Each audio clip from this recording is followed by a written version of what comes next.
ইমান নাই, শুধু আমল করেছি, ওই সমস্ত আমলগুলোকে আল্লাহ জাহান্নামের আগুন দ্বারা কাষ্ট করাবে।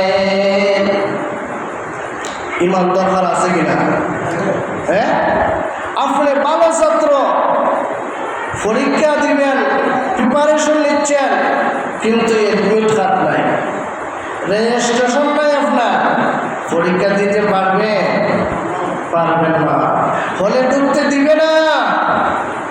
তেমনি ভাবি আমাদের ইমান আগে যতক্ষণ পর্যন্ত লা ইলাহা ইল্লাল্লাহ মুহাম্মাদুর রাসূলুল্লাহ বলা হয় নাই, যদি আমরা শুধু বলি লা ইলাহা ইল্লাল্লাহ, আল্লাহ ছাড়া কোনো মাবুদ নাই, ইমানদার হব না।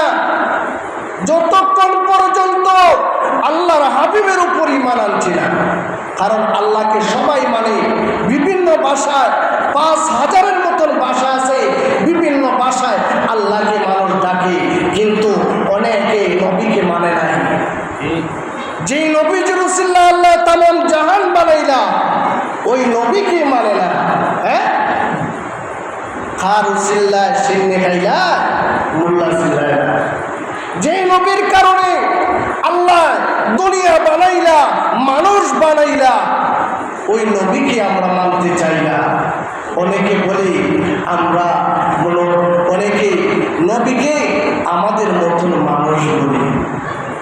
নবী যদি আমাদের মতন হয় আর আমরা যদি নবীর মতন হই, তাহলে ইমান থাকলো না, গেল। হ্যাঁ, ইমান চলে গেল। নবী কারোর সাথে তুলনা হয় নাই।